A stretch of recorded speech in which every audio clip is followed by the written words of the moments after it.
Assalamu alaikum wa rahmatullahi wa barakatuh. Good afternoon, ladies and gentlemen that are joining us this afternoon. Today, we are privileged to be hosting Hajat Zaitun Kachama this afternoon to take us through a session we've coded the intersectionality of the Muslim women lawyers' obligations to their profession, to their gender, as well as to their religion. We hope that this afternoon we'll be able to discuss that intersectionality and see where we have opportunities for striking balances, but also opportunities for us to be able to grow the Ummah. Muslim Women Lawyers is an alliance of women lawyers in Uganda who come together to advance their knowledge, to upgrade their legal understanding, especially with the contemporary advancements in our environment, but also in our context, as well as in the law, so that we remain up to date, but ready to engage with the changing environments and also the changes within the legal frameworks and the legal systems that we further. So this creates us an opportunity to learn, to share from our experiences and also from our professional experiences, and be able to nurture ourselves and develop ourselves as women lawyers. With time, our dream is to have such sessions and accreditation and credits from the legal profession using our Law Society accreditation process. But we need to grow it as well so that it makes meaning to the Law Society to be able to allow it to attract the accreditation that we seek for. At this juncture, allow me to invite Madame Zaitun Kachama. I would ask her to introduce herself first, and then allow her to take us through the few talking points she's prepared for us to engage on the intersectionality between the Ummah, the gender, and also our profession. Hajat Kachama, you're very welcome. Maybe you unmute yourself. You need to unmute yourself. Yes. Yes, thank you very much. Thank you. Allow me to call you Mrs. Bakide. Thank you so much. Bakide. Yes.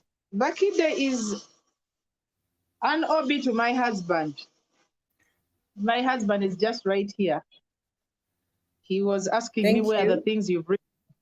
He's asking me the things that I'm going to present.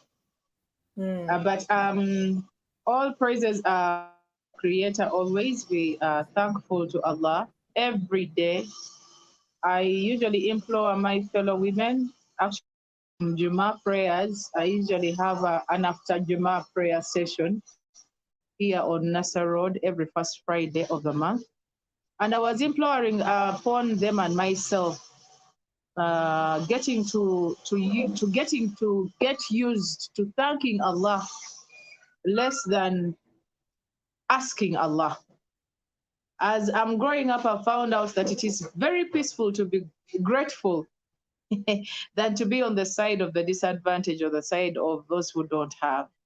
So all praises go to our Creator, the Master of the universe, the one who continues to give us grace.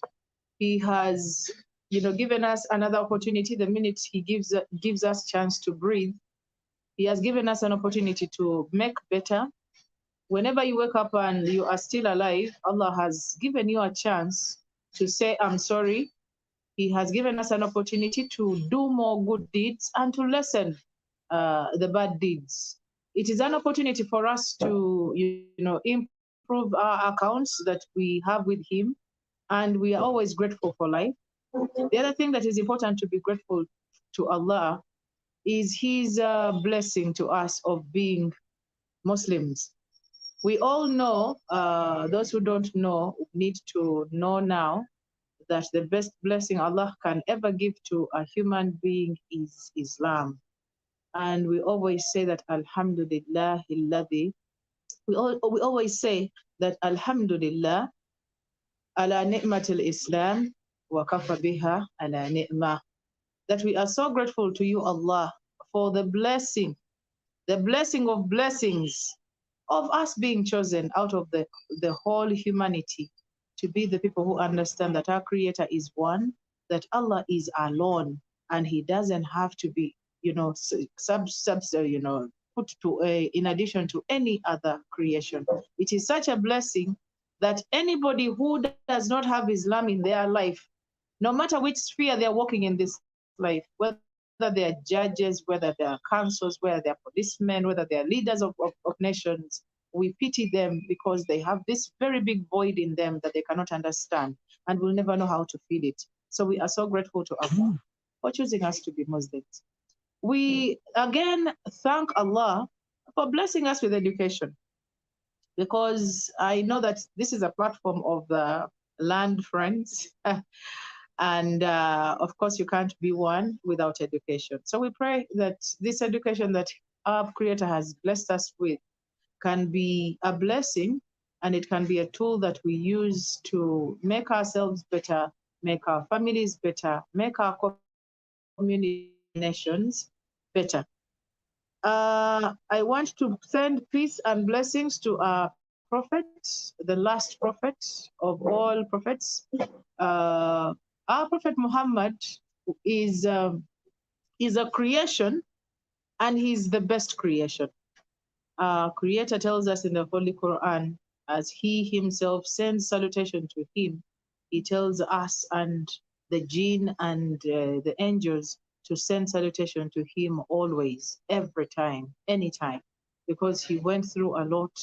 He went through so much. Those who find time to read about Him, those who find a time to reflect upon what He went through, He truly deserves peace and blessings. He said that whoever sends one salutation to me, he sends 10 to that person. I want to thank you, the Muslim women lawyers, thank you for outsourcing me. Thank you for thinking that I can say something that can maybe add a little to what we probably need to do in all the occasions that we are in. My name is Zaitun Kachama. Zaitun Kachama is a granddaughter of one of the legendary legislators in the country. I'm a granddaughter to Abu Mayanja Kachama. He is a very principled person in the legislation or the legal or the justice and all that in our country, the legislature of this country. So I'm honored to be one of the people who have been invited to say something to this community. I remember in senior four, I think, I wanted to be a lawyer because I went through Nabisunsa Girls School, and our school was fond of producing lawyers. And I know that there are so many OGs on the platform. I wanted to be a lawyer, but peer pressure. There is a lady who told me, I don't even remember her name. She told me that, you know what? You can't be a lawyer. Lawyers are liars. Lawyers are liars. And you cannot imagine how powerful that statement was on me, because it totally changed my perception then about becoming a lawyer. And I never pursued that dream that I had, because most of the attributes that I had, even my parents thought that maybe I would be a lawyer, but it didn't come to pass. I am an artist. Actually, I'm in my printing office right here. I'm an artist by profession. I do graphics and printing with my husband on Nasser Road. I am a teacher by profession. I taught high school for a number of years, though I'm no longer in the classroom. I am a counselor by practice these days, and I'm a life coach. a relationships coach, and a personal growth coach.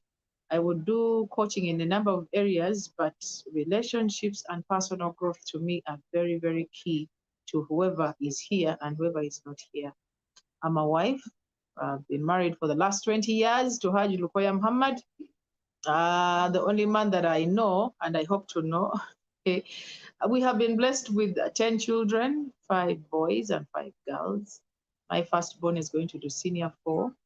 And yes, I have done a number of things as a person, especially towards the community, because we are here to discuss what we can do for our community. I remember I was, of course, part of the uh, secondary school Muslim organization. I've always been in Muslim organizations. I don't know how many organizations I belong to, because if I to mention, I'm in Uganda Muslim Women Vision, I'm in Uganda Muslim Women Civilization Initiative, I am a 5 a.m. Club Muslima member. I am actually every Muslim organization. If it laid its plan in front of me, I would be part of it, because I know that the agenda is being a Muslim woman and to contribute to this community as a Muslim. I think that is enough about me. Why was I invited here? When I looked at what I was requested to speak about, I was implored to share what a Muslim woman lawyer would do. What are the things that she can do for this community? What is her role?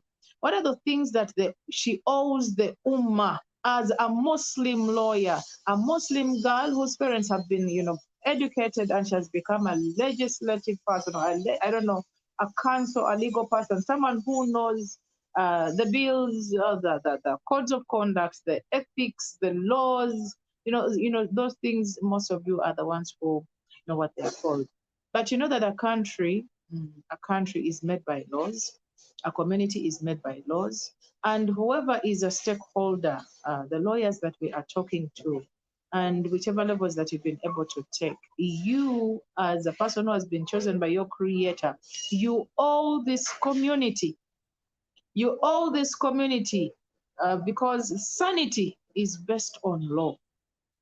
Sanity is based on law enforcement. It is based on the laws that have been made and how they are, how the people are helped to follow them, and how we can be able maybe to penalize those who have not, done well with the laws. And the community is law. The community is discipline. The community is, there should be boundaries and restrictions. So a Muslim woman who has chosen to be a lawyer today needs to understand, just like the other woman, but specifically as a lawyer, needs to understand that right away, when our Creator created the first woman, Allah created the first woman from her partner, that is Adam, if we all remember. Adam was given Jannah. He was made he was made just after Allah had created everything. Allah had created the mountains, He had created the waters, He had created the skies, He had created the fish, the animals, the flies, and everything. And later on, as a conclusion, He created the human being, and that was Adam. That is our forefather. But our father or forefather Adam stayed in Jannah and he enjoyed everything. Just imagine someone with everything, every kind of food, every kind of drink, every fruit, every vegetable, everything. But at a certain point, he got bored. At a certain time, he got unsettled. And our Creator sensed it and He saw that there was something missing. To complete the picture, Allah laid down Adam, and we usually call that the first anesthesia. The anesthesia, that thing of putting us to sleep when they're pulling out babies from us these days. So that was the first anesthesia, and Allah is the best anesthetist. So Adam was laid to rest, and Allah removed his left rib, and out of him, or out of that rib, He never made a car. He never made an aeroplane. He never made money. He never made ice cream. He made a woman. To me, when I learned that and when I started synthesizing about it, I kind of have gotten to settle.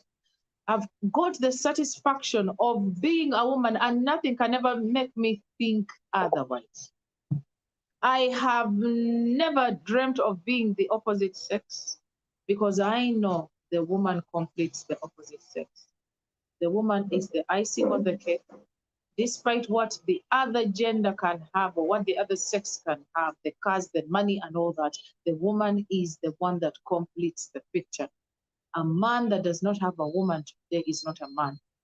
A man that does not have a woman today is incomplete. So a woman lawyer, wherever you are, you need to know that as you are doing your law, as you are going to the office and you're going to court and whatever you are going to do as your profession requires, you need to understand that the principle, the reason why woman was created, because vocations came after, she was created to complete man. Today we are struggling with societal, comprehensions. We are, we have emancipations today.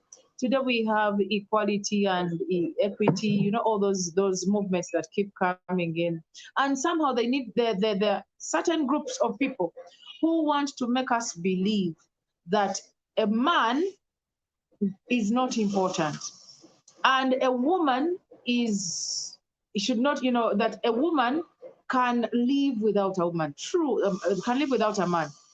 Truth is, without a man, you will not die. But the biology of it, the completeness of it, the natural bit of it is the fact that the woman was created to make the man, complete, to put the icing on the cake. Heaven was there, but it was not enough for man until when woman was created. So every Muslim lawyer, every female Muslim lawyer out there, one of the things that you need to remember all the time is the fact that whoever you are, you need to, if you're not married and you still have, the agenda of doing so, you need to, and you complete somebody. Whoever is here and is married, understand that your purpose, your principal purpose as a woman before you became a lawyer, as an adult, is to complete your husband. Now, when Adam woke up from that sleep, he sensed that there was a person he had, or there was something that was new that he hadn't left there before he slept. And he asked that, who is this?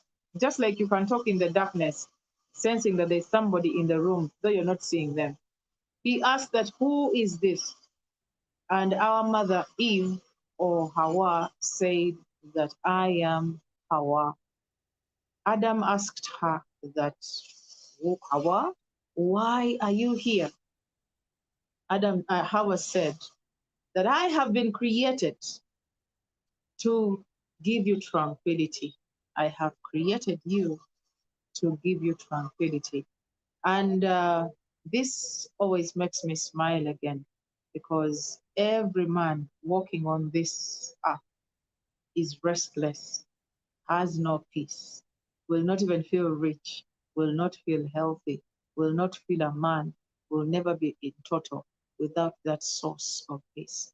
So every lawyer, even before you became a lawyer, just know that a woman, wherever she is a source of peace.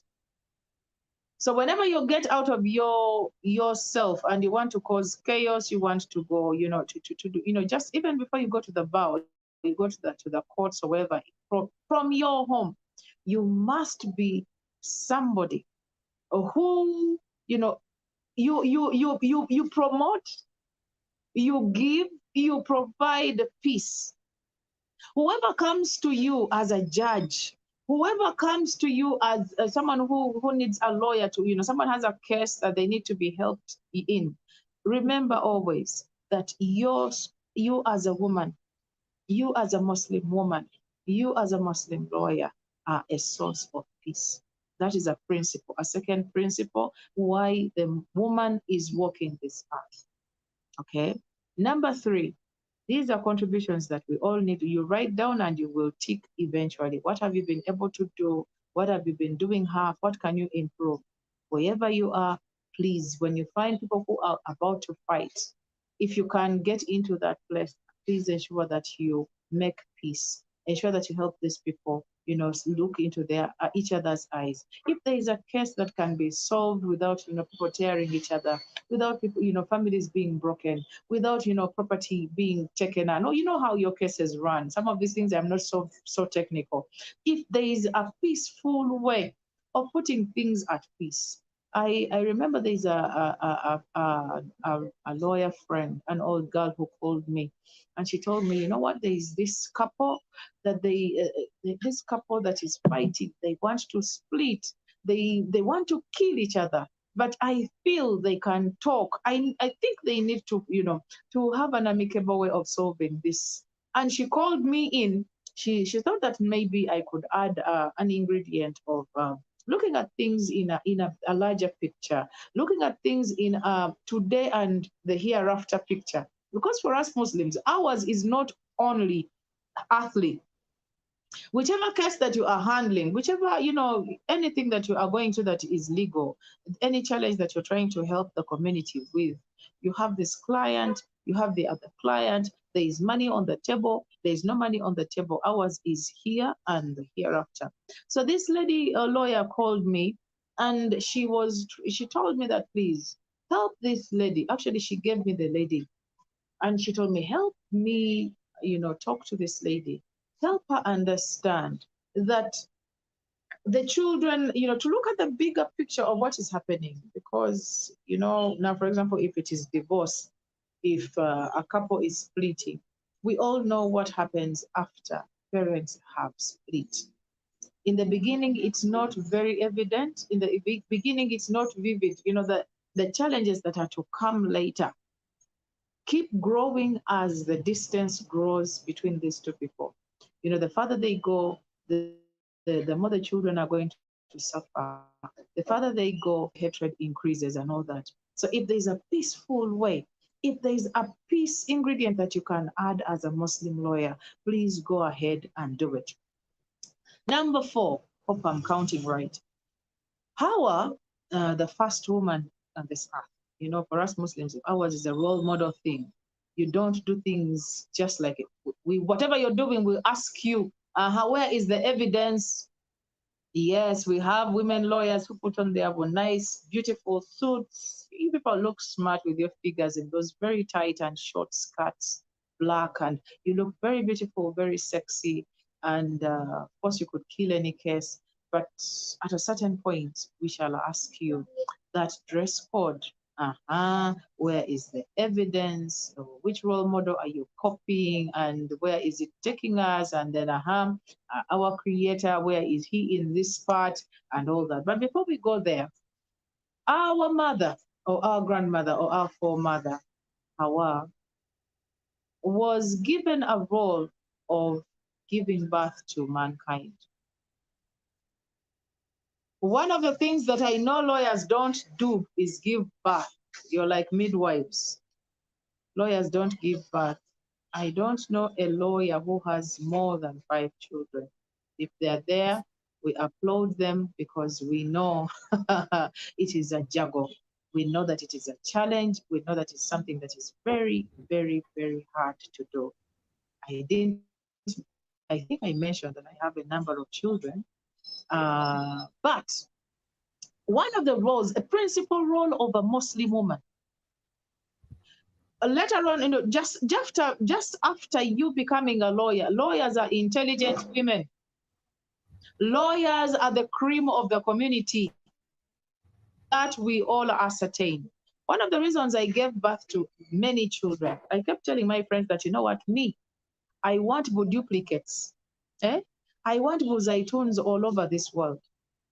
So there's a zaitun in Australia, there's a zaitun in America, or another one in North America, the other one is in, so my blood running all over this world. That is one of the things that kept me, whenever I got pregnant, I was like, yes, let's do it. Because I think I am something good, and I believe that whatever, my children are 75% me. So I don't know about you lawyers. I don't know about you lady lawyers. How about if you had a number of lawyers or your daughters going all over this globe, eh? You have the other one, she has your blood somewhere. You have the other one. And the funny thing, whether she's a doctor, she will always be doing funny things just like you, the mother. And she'll be a lawyer doctor. She's going to be a lawyer businesswoman, because the funny or the beauty is mothers make children. We are the children. Men have to buy, they have to buy the children. Children are us. So one of the roles that a Muslim woman lawyer must think about critically is to give birth. Because us Muslims, we have been told by our prophet to stretch a bit, to stretch a bit. I would say minimum 4 children, minimum 4. Eh? Because our prophet said that he wants this ummah, he wants to stand up in front of Allah on the last day when we are the most. Hmm? So if we are the most, and for you, you have only one car candidate there. Hmm? You have only one car child. By default, I don't want to be offensive, but if there is anything you can do, if you can do better in this sphere, if you're still in the reproductive age, Bambi, you do something. You do something. You need to put your blood out there so that you have these people who speak you. You have people who fight for your values. You have people who, who just like, because I'm a Kachama and the lawyers, whenever this name is mentioned, I know it makes some sense. And my grandfather gave birth to a number of children. He gave birth to children, you all know that, okay? And the funny thing about giving birth, you would be so passionate about law, you might be very passionate about being a lawyer. So you give birth to 2 children, and one child is an engineer, the other one is a chef. You're out. Hmm? So I think everybody would like their child to take their, their vocation. So the role of a Muslim woman, wherever you are, whether you are a lawyer, whether you are a judge, whether you are a magistrate, whatever you are, I hear some people are clerks, some people are what, you need to contribute to the demography of the Ummah. You need to. Why? One of the things that I've come to appreciate, children, most of our children are inclined to their mothers. All of us will testify that we think about our mothers before we think about our fathers. Just a few people, just a few, pointers. Just a few people will think about their dads. There are people who are, so attached to their fathers. But ordinarily or normally, children have a soft spot for their mothers. Just look at yourselves when you are at a dua and your parents are there, and co-wives are present. So your mom has a co-wife, okay? One co-wife is in the other corner of the tent. The other one is in the other corner of the tent. So your mother gave birth to 7 of you, and then you have the stepmom who gave birth to 2 children. Who makes sense in that tent? When it is time for food, one brings a luombo, the other one brings a soda. Mom, should I bring water? There is a lot of importance of children to women. This is seen later on in life. When we are pregnant and getting, stressed by the pregnancies, by even the fathers themselves, because it's a lot of work. The dad is stressing you, the pregnancy is stressing you, the labor is another thing. But when your children grow up, when you are blessed and your children go through, it is when we shall appreciate the beauty of having children. So if you're still with a chance, please take on this role, because it is very important to have this community filled with a number of Muslim lawyers, big number of Muslim women lawyers who are going to sit down and relegate on a number of things that concern the Ummah, but not only the Ummah, particularly things that concern the Muslim woman. So we need to give birth so that we can have very, very many women lawyers. Those who are in menopause, I'm sorry to be offensive, but those who still have a chance, please go on and take it on. The other thing that I think that is important for us to contribute to move this ummah forward, to move the Muslim community forward, is to take on roles of our foremothers, or the believers that have moved on, the women that were here before us. When we look at, there's a time when our prophet went to do Hajj. He went to do Hajj, and the Quraysh, or the Makkans, stopped him. When he was stopped, they camped somewhere on the outskirts of Makkah, his group, him and the Sahabas, and he was very disappointed. He was not in a very good mood. But Allah continued to tell him that count yourselves as if you have, performed Hajj. And you go ahead and cut off your hair as if you have, you have performed Hajj. The Sahabas were like, no way. And now, Prophet, please, come on. Why we can't cut off our hair? What, the Sahabas used to some of them were really, really high tempered. So they refused to cut off the hair. When they refused to cut off the hair, the Prophet became again more disappointed and more disgruntled and very annoyed, and he was also not happy at all. So he went into the tent, and he found one of his wife, that is Salama, and he told her that, you know what, Allah has told us to cut off our hair, and I told the Sahabas, they refused. I don't know how many of you talk to each other, those who are married. If there's a case that has gone wrong, there's some legal thing that you're going for and it's not moving okay. When you get back to your business man husband of senior folk about the cases. We have couples that are, the lady is on the high end and the husband is on the moderate end. So the Prophet did the good couple thing. He talked to his wife and listen to what this woman told the Prophet. And I want to bring this into a perspective of enforcing a law, of bringing in a code of conduct. The Umm Salama told the Prophet that cut off your hair, just cut off your hair. The Allah has told you to cut off your hair. Let us see what they will do. They've seen you cut your hair. So he went out in the open, and his wife started cutting off his what? The whole community cut off the hair. Now, you as a Muslim lawyer, you do not know how many people adore you. You do not know how many young girls are looking up to you. Your children, your siblings, your neighbors, your family. Somehow, I know that in this Uganda that I know, a person who calls themselves a lawyer is not taken lightly wherever they are. What does this mean? It means that whatever you do is going to be emulated by somebody. Whatever you say might be taken as law. So which means that we are supposed to be very keen in whatever we are doing today, especially in accordance to our religion.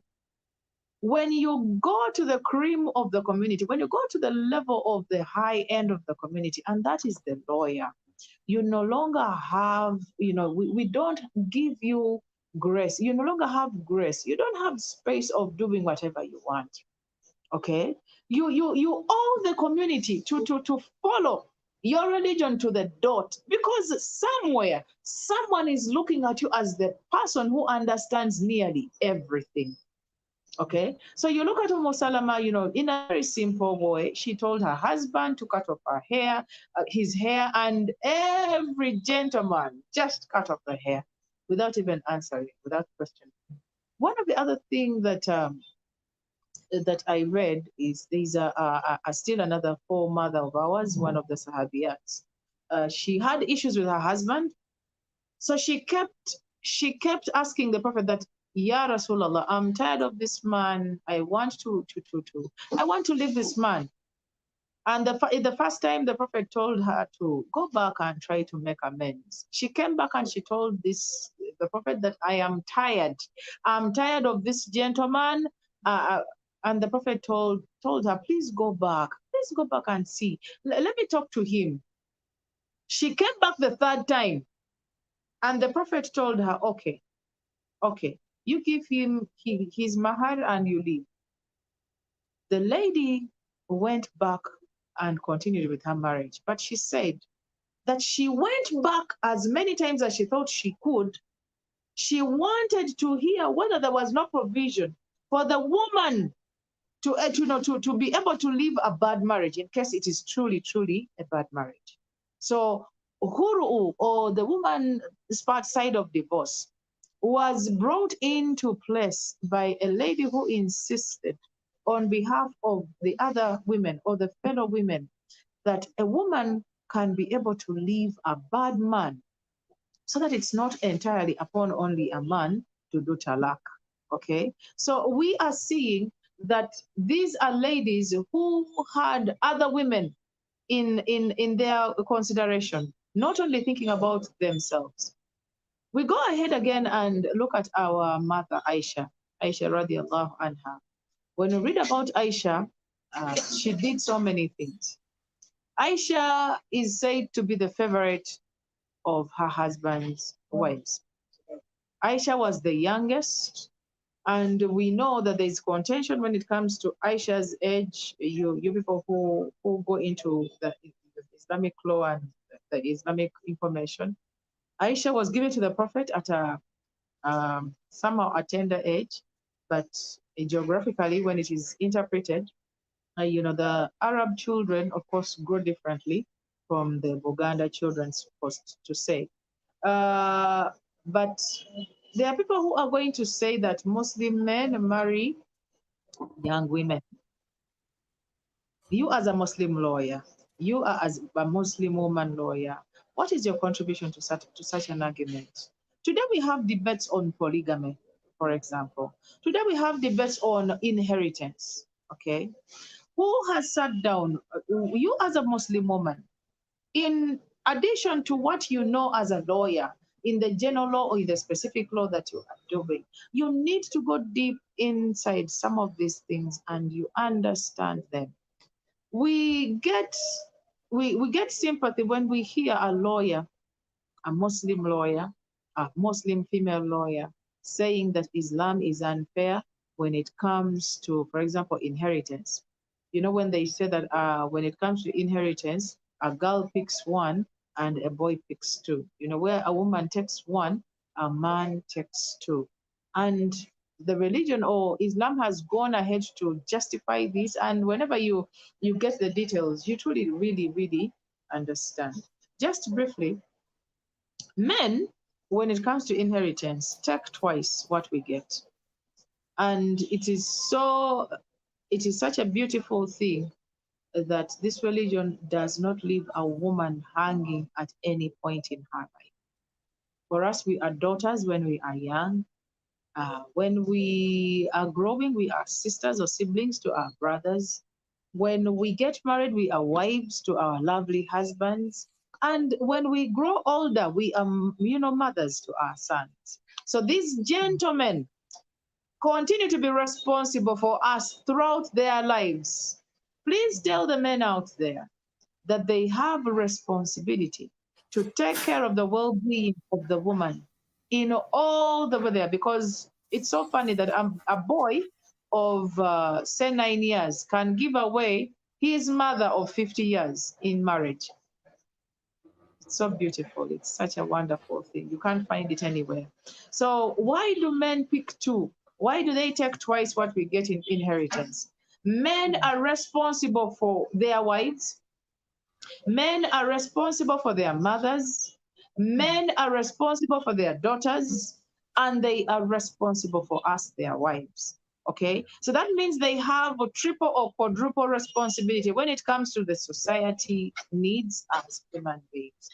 Even when our parents have died, when your dad dies, when you pick your one, for example, if it is 10 million shillings, okay, you are going to get 2 million. For example, when you take 2 million shillings, he's going to take 4. okay? And he continues to take care of his sisters, all right? And the sister, this one that she has taken, she's not responsible for the brother. She can give a little if they talk, or if, but that money is entirely, that inheritance is entirely for the woman. Yet the man's inheritance is supposed to take care of all the women in his life. So that caters for the 2 by 1. And I think it is understandable. I think it is justifiable. So you as a Muslim woman lawyer, how much have you dug? How often do you get a book that is about these things that concern us? Why do men marry 4 women?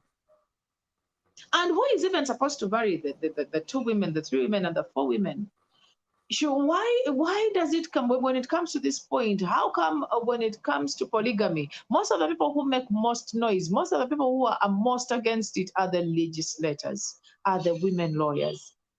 I know a number of female friends. I know a number of you people who are in law. Whenever you mention polygamy, let me even reduce my voice. This part of the conversation can even make people get off this call. That whenever we mention polygamy, my lawyer friends want even to beat me. I think it is important before you get a co-wife, before you escort your brother to get a second wife, because sometimes it's funny. You escort your brother to get a second wife, but you don't want your husband's sisters to escort him to get your co-wife. But we need to understand the polygamy setup, the polygamy, the advantages, the disadvantages. What do we get as human beings? What do you get as a community? You are as a lawyer, where are the advantages when it comes to polygamy and all that? Because Allah subhanahu wa ta'ala has not enjoined on us any action or any ibadah without us being the beneficiaries. So it is our job. It is truly our job as Muslim women lawyers to go ahead and read about the Sharia law, either formally or informally, and understand some of these contentious issues that are in the community, because these things are being used against us. You will find the other lawyer, actually you will find a Muslim lawyer, a Muslim female lawyer, who is standing against some of these religious jurisdictions, and she's pro other things, or she's pro secular law, or she's pro Christian laws, and it's just basically she has not given it some time, she has not given this knowledge some time. Aisha, our mother, is she was a producer. She gave this community over 6,000 hadiths. The collectors of hadith, the collectors of what is hadith? Hadith, the actions and the words, actions, and silent approvals of our prophet. That is the sunnah. But our prophet, or our mother Aisha, was able to provide over 6,000 hadiths to this community. Actually, most of the hadiths that concern the Muslim woman were gotten from Aisha. Okay? Most of the ayahs in Surah An-Nisa, that surah that is for us women, came because of Aisha and her other colleagues, women, after them presenting their grievances, presenting their concerns, presenting issues about the Muslim woman, about menstruation, about inheritance, about childbirth, about breastfeeding, and all that concerns the Muslim woman. Now, us as the contemporaries, us who are here today, what can we add to this community? Is it possible for you to go and dig and understand something? And then you sit maybe with some of the leaders today, some of our Muslim leaders today, who have gone ahead and twisted. We have a lot of twistings in the Quran. We have sheikhs that have continued to give us wrong interpretations of our book. We have sheikhs that have continued to abuse, the religious law, the Sharia law. We have people who have continued to be abusive in their homes, the chefs, some of them are very abusive when it comes to their wives. We have people who have continued to know to give their children the right education, giving a background that our religion, provides. Otherwise, you need to give us an extra service. The Muslim woman lawyer needs to give us an extra service. When such things come into our community where no other person from the other denomination can come in, how can we be able to solve these things? Today we have into relationships, into marital issues, into single Muslim women. I am into relationship, so many challenging things. Today a woman can come to you and tell you that my husband is forcing me into anal sex. How can you help this Muslim? You as a Muslim woman lawyer, do you even know what it means? Do you know what the Islam talks about, or what Islam says about using the woman from the behind?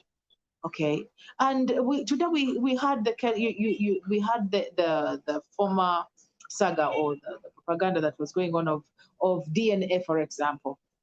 All right, you as a Muslim woman lawyer, as women were struggling and were trying to hide their children and were fidgeting with the children that they were thinking were not for their husbands, you as the Muslim woman lawyer, what can you input, giving us a perception,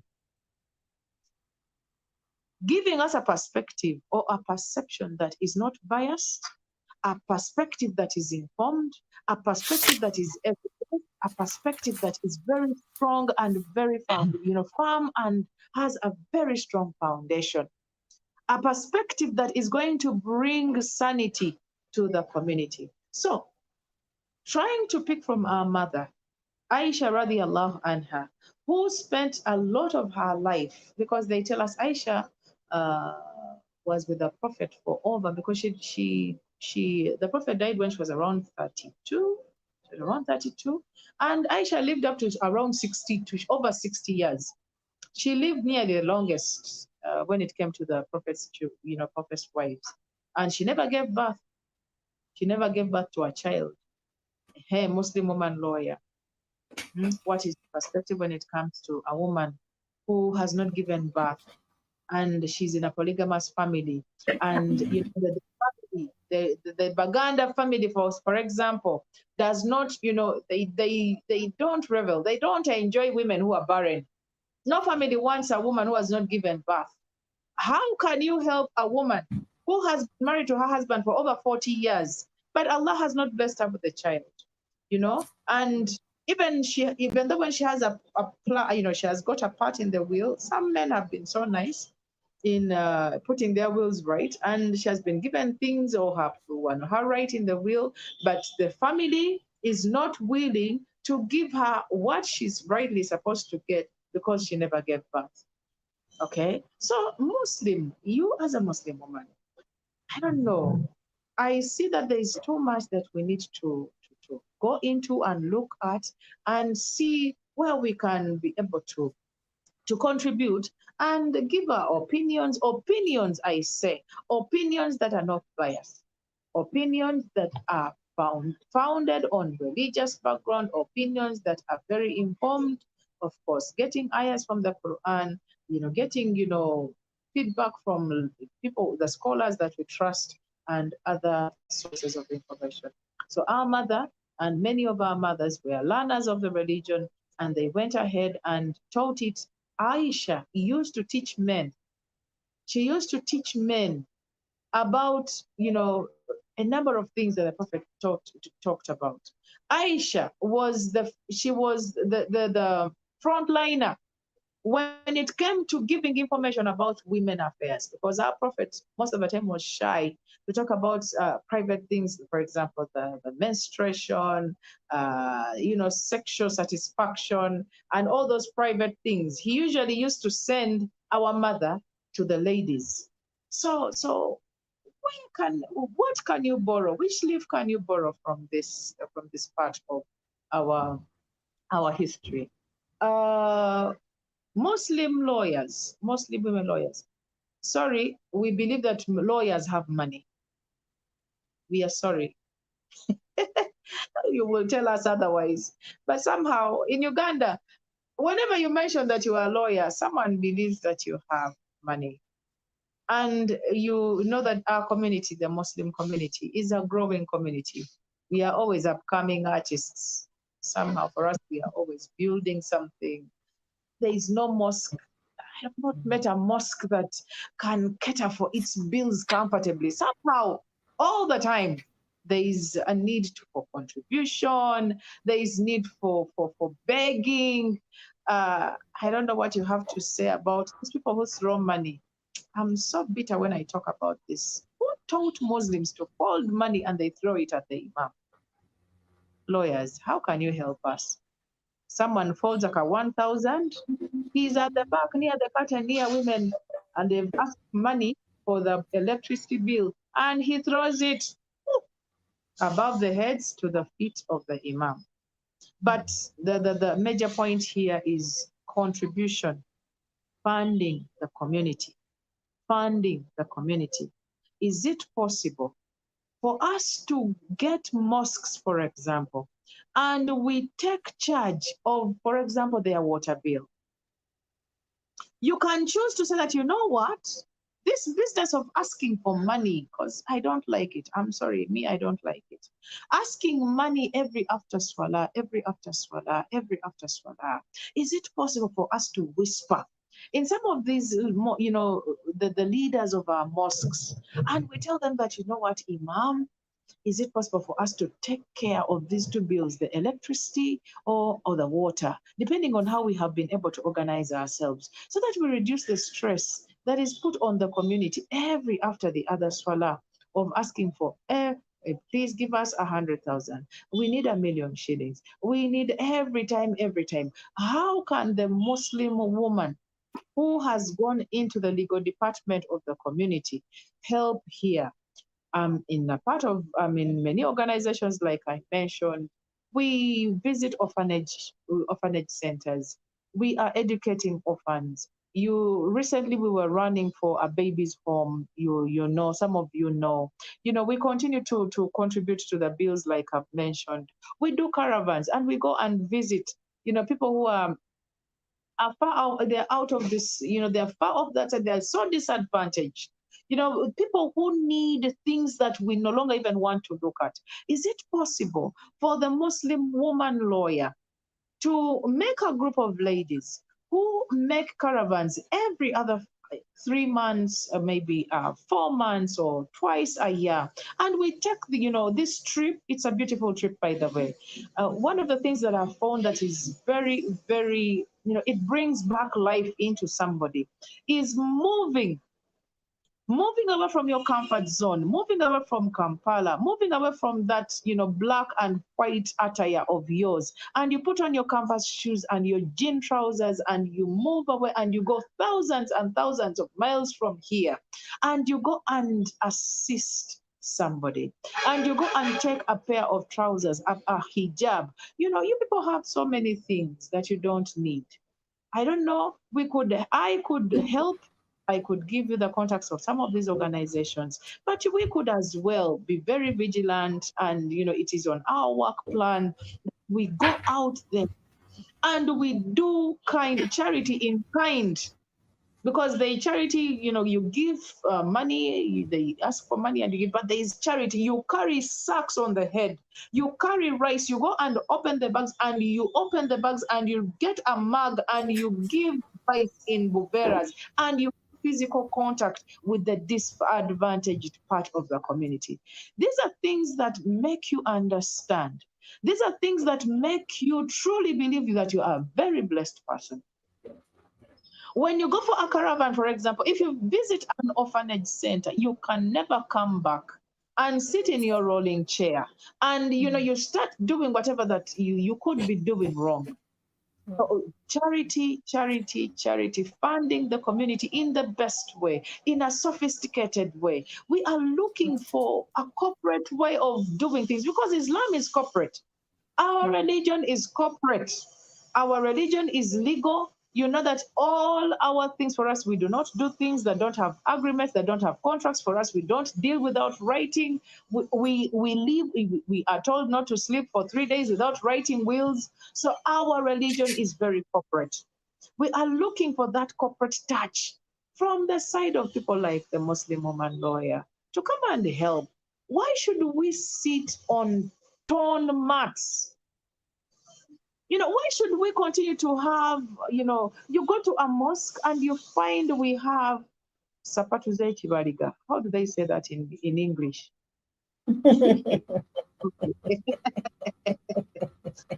Crisscross. These are things that we could touch slowly by slowly. And we take over and we are like, you know what? For us, behind the curtain is ours. Why should it be that whenever a mosque gets a carpet, it first fills the men's side? If it reaches the half of the mosque, the rest take care of themselves. Yes. Who told the Muslim community that the jannah is that bed that carries the dead person is supposed to be on the woman's side? Because for us, we don't fear death. These are, I don't know. These are things that it's you like can a storage. touch on slowly by slowly, by slowly. Because and you do not enjoy your religion. They're about to fall. The carpets are torn. The mats are that part, and it's so sad. The side of the women is the dirtiest. So these are things that we need to think about as individual Muslim lawyers and as a group, bringing me to my next point. The Muslim woman is a fighter for her deen. Our foremothers, the wives of the Sahabas, the wives of the Prophet were engaged in jihad. Jihad, of course, today is no longer about swords and guns and what, but we know that there are so many ways where we can fight for our deen. You come out straight and you say that this will not happen, that we shall not accept homosexuality. We shall not. Okay? You have to find a way. Somehow you have to find a way. You need to you are the legal people. You know the best way to that. We shall not accept the certain things that are coming in to become normal, to become okay. Yet they are going, they are going to spoil the community. They are going to tear apart the society. So we are jihadists. The woman lawyer is responsible for the well-being and the movement of the religion, for the development of the religion, for the status of Muslims. I always pray to Allah whenever I'm praying. I always pray to Allah that, Ya Allah, please keep me as a light. Please put me amongst the people whereby whenever I'm seen, someone sees a Muslim. Please put me amongst people who do not, embarrass my religion. Please put me amongst people who continue to elevate, the reputation of this religion. Because we have Muslims who keep chattering, they keep killing our picture. This is a very hard picture. Our religion is very difficult to uphold. It's not easy to put on this veil, people. It is not easy to get out of the work schedules and you go somewhere in the corner and you pray. Our religion is not so easy to uphold. So that picture that we are fighting for, we again still have people inside us, Muslim women inside us who are killing our picture, who are bad-mouthing the religion, who are not comfortable with the things that are being put in the religion. They've failed. Someone has failed to put something into practice and then they go on abusing. I know I know women who abuse hijab. I know Muslim women who go decampaigning hijab. Someone has nothing good to talk about hijab simply because for her, she has failed. She has failed. All right? So it is our job to fight for our religion. Wherever you can put a defense, wherever you can put, clear the picture, wherever you can present a beautiful picture, go ahead. Go ahead and put up that beautiful home. Go ahead and open it up for some people to eat food. Go ahead to, give lift to people who are safe. Go ahead and, give. if you look back at the people who have, our parents and all, they had this reputation of being, responsible people. Our fathers were trustworthy.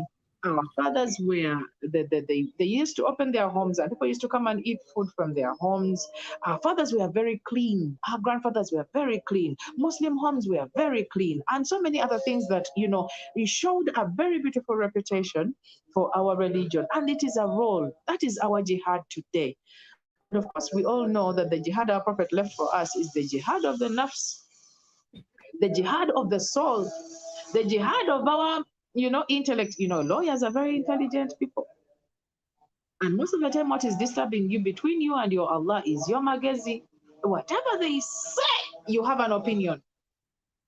Well, hey, whatever the Sheikh says that Allah has said, let us do this. And you're like, no way. Sheikh, first explain.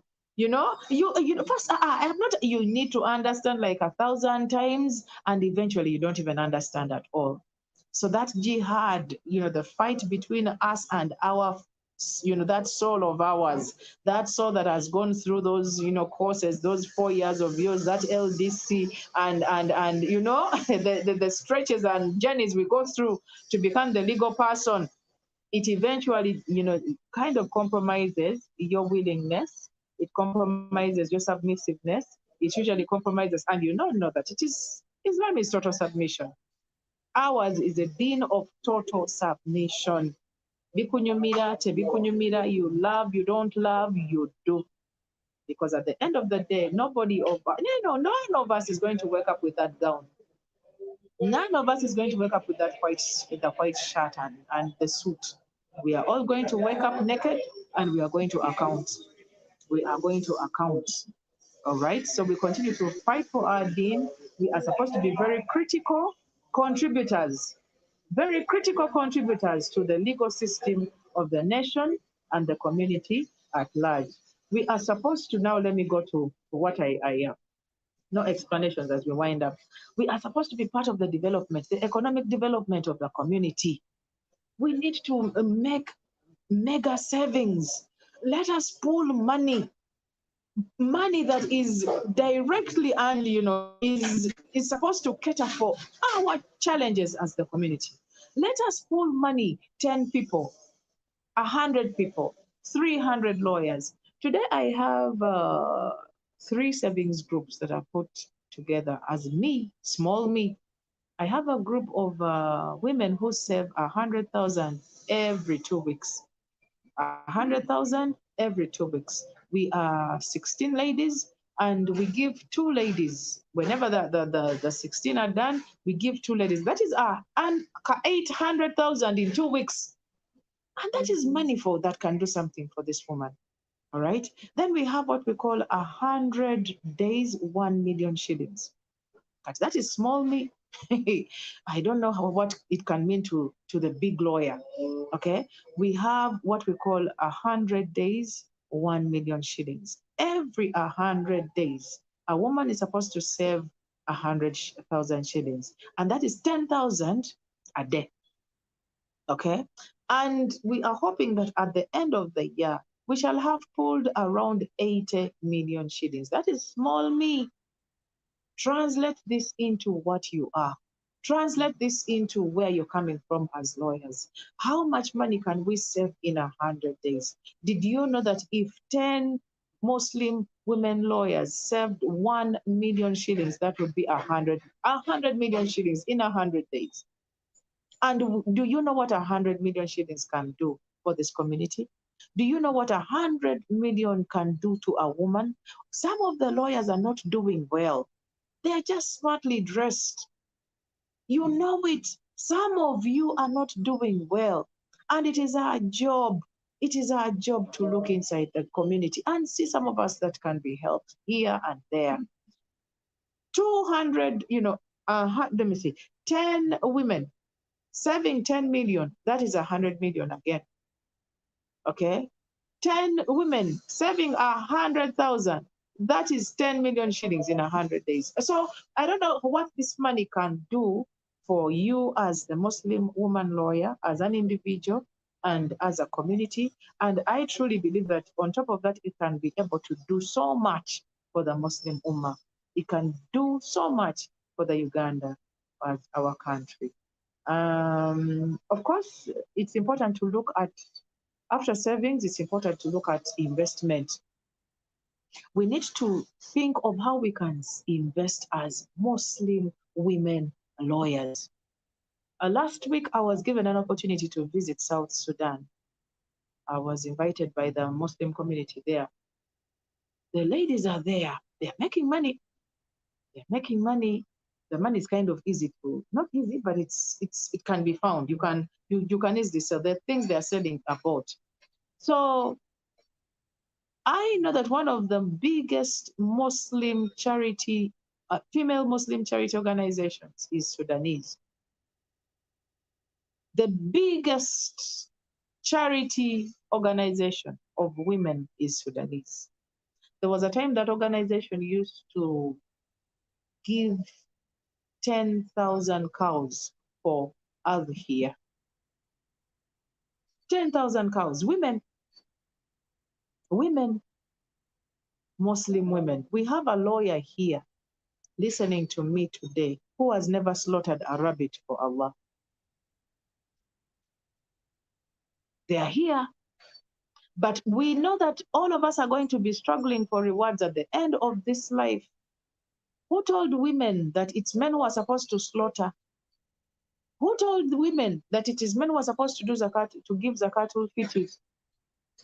Get your money at the end of your fast. Give your zakatul fitr and you cleanse your fast. Okay? Get your money after Eid al-Adha. Slaughter your cow. A cow is a cow is 2 million shillings. Slaughter it. Put together 7, you be 7. Slaughter your cow. Slaughter goats. Because this is a job for Muslims. It's not a job for Muslim men. This, Allah has not differentiated. When it comes to worshiping Him, He has not separated man from woman. We are the same. When it comes to ibadah, we are the same. Same accountability, same responsibilities. We all the same. The difference will come in how we were made. But when it comes to Salah, when it comes to Sadaq, when it comes to Zakah, when it comes to, going to Makkah, bringing in that point of Umrah, Hajj and Umrah, I know of a lawyer friend, a very close lawyer friend, who has money, and I know she has money. Every time we mention, why don't you go to the Kaaba, she says, "Nze sinnatuuka." This is a common saying, especially in your community. Your community has been endowed with some little money. Making Umrah today is $2,000, 1,800. Poor me here is saving for Umrah of $1,400, dollars. People go with Wedi. Wedi's Umrah is another one. Okay? But you're making your money and you're telling us that Bochari, for you are still. Some of us think that when we go to the Kaaba, over they will not. My light is dimming. Hope my battery is not going down. Some people think that there is a time for transgressing. There is a time for doing bad deeds, and then at a certain point, ng'obivaako ng'ofuuka malaika. There are people who think like that. Akati, we need to think otherwise, because we do not know how long we are going to live. We do not know how long we are going to be making that money and all that. Muslim female lawyers, you need to put up an incentive. You need to put up an organization that fellows go and do Haji and some sort of tourism organization that can help Muslim female lawyers to travel, to go in places that are important, that are worthy visiting. The other thing that I thought was important, ensure that the woman near you, the woman around you is not abused. It is your job. Women lawyers, female lawyers, the ones that I know have very big houses with very big fences. Muvuga ebimotoka byammwe ne muyingira, ebisaakaate byammwe ne mweggalira. but it is your job. You owe us that to ensure that the woman near you, the woman after your fence, is in a good state of being. I want to wind up. This session by thanking you for giving me this opportunity. I'm not the best. But I'm just blessed, I think, today. I thank Allah for the opportunity. Mrs. Bakida, thank you for thinking about me. I love law. I love lawyers. And I will not do law, but I'll continue fighting for my religion in one way or the other. So thank you very much for listening to me. May Allah be blessed with all of us. May He be pleased with us. And we pray that He rewards us for this time so that it's one of the things that will get us Jannah. Assalamu alaikum wa rahmatullahi wa barakatuh. Wow. Thank you so much, Mrs. Rukoya, for this very well thought through analysis and discussion. I was just noting the few areas where this intersectionality comes out, and I've noted, I think, close to 10 areas that you have highlighted where the intersectionality is strong. And just to sum them up for our viewers and those that managed to join this discussion, I think you make very strong points on a number of things.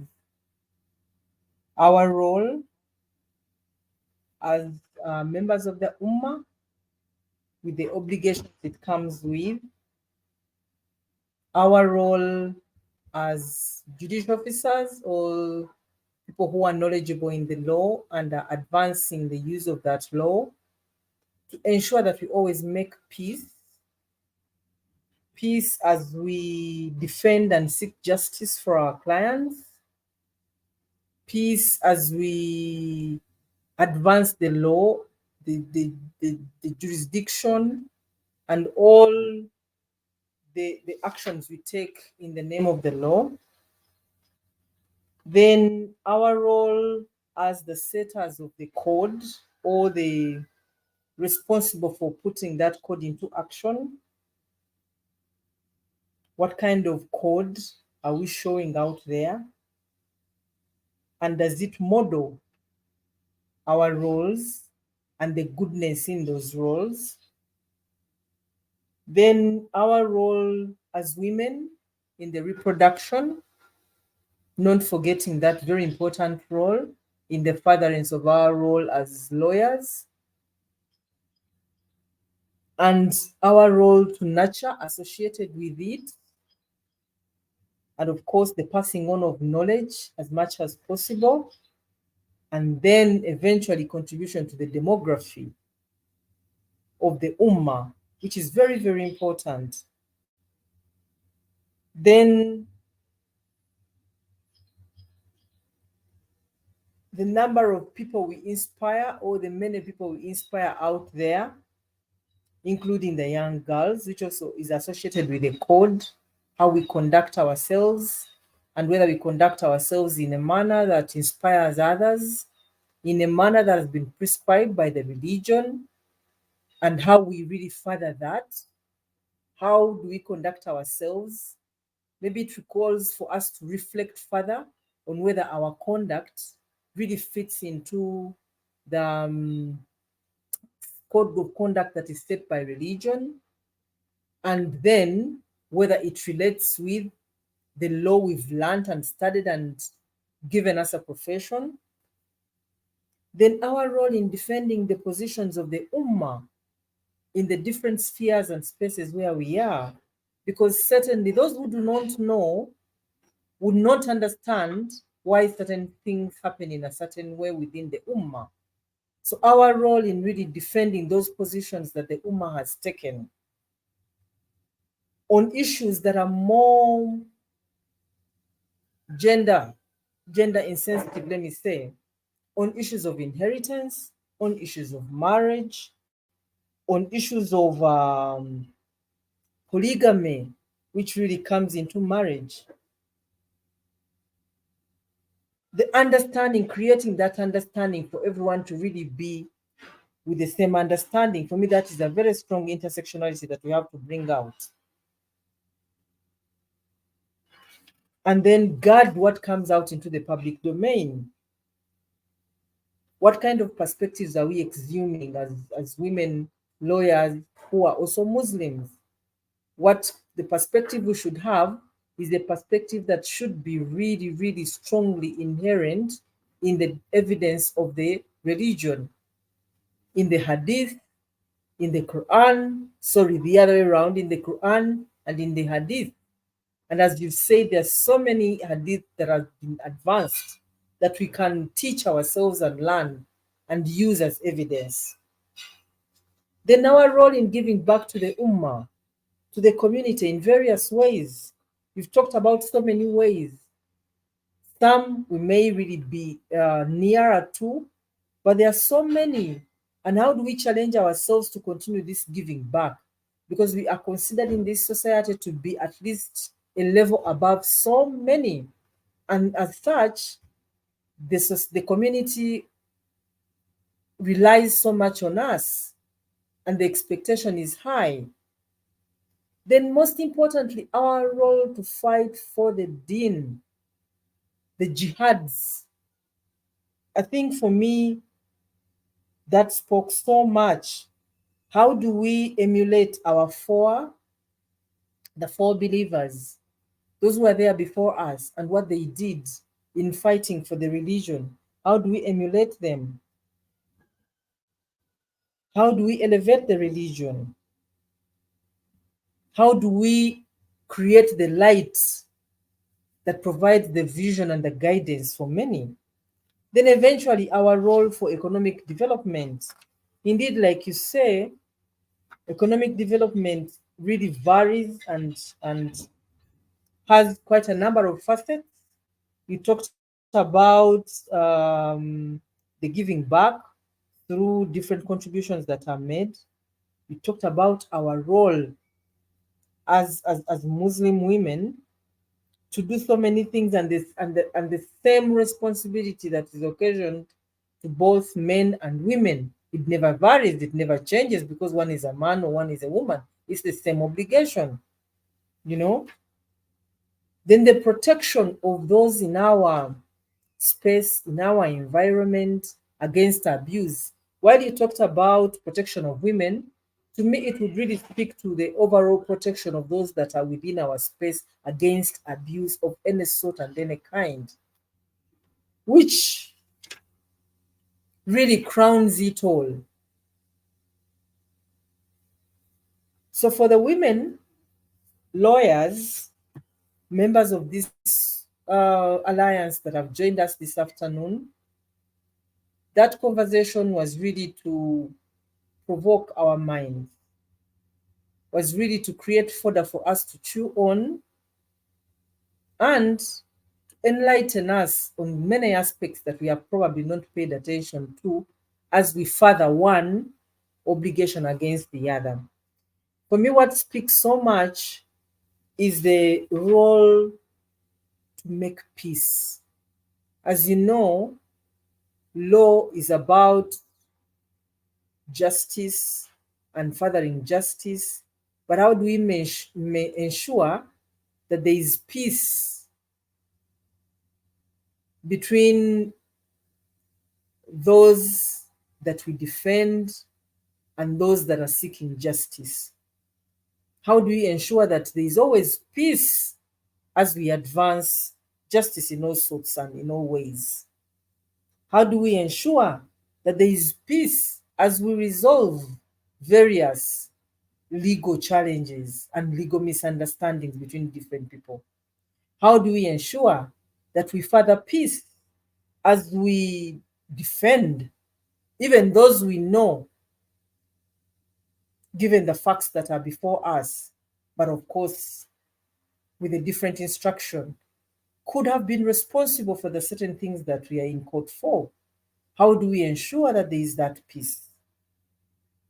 So the peaceful resolution of so many of the legal challenges that we handle is for me a very key obligation that I take. Hajat, as we wind up this session, there are two questions that we should ponder on. The first question is more to us, asking ourselves, what are those things as professional lawyers we do that in a way affect our roles as one, women, but also as Muslims? What are those things that we do? The moment you reflect on that and you understand it, then you're very clear that the intersectionality comes in. And how to resolve that conundrum of which comes first. I think none comes first, but being able to strike a balance among the three is what is most important. Then the other question that I have is the assumption that many Muslim women lawyers actually know everything their religion and should be able to guard or defend or protect or further it. I think for me that is a very big gap that we should find ways of really addressing and closing, because one standing up and really they feel they know they are Muslims, but probably they don't know much. And that's what Hajat is really challenging us on. How much have we read? How much do we know? So that we can comfortably even defend the positions of the Ummah. That is what I leave you this afternoon, fellow members of Uganda Muslim Women Lawyers Alliances. And that's what I leave you, our dear viewers, this afternoon, and any other that will view this stream after. These will end at question moments, but we take a lot from the conversation that Hajat Zaitun Kachama has really laid out for us, the different obligations she has highlighted for us to take on. We take it as information that should guide our next course of action into really ensuring that the intersectionality is balanced, into ensuring that the obligations we play as the three different people really meet the necessity, but as well help us further the Ummah, because at the end of the day, we are held accountable in the furthering of the Ummah. Thank you so much for joining us this afternoon. You can find this discussion already pre-recorded on that link that is running through. Please join us again next weekend when we have another conversation that we will be having with the focal point person of the women's rights and gender desk at the Uganda Muslim Supreme Council. Thank you so much, Hajat Kachama, for joining us and for leading us into this conversation and really being a key resource that we can rely on, but also guarantee that is leading us into a conversation that really would be very good for us as we further reflect and would inform our actions going forward. Assalamu alaikum wa rahmatullahi wa barakatuh. Thank you for joining. I hope to see you again next time. Good afternoon.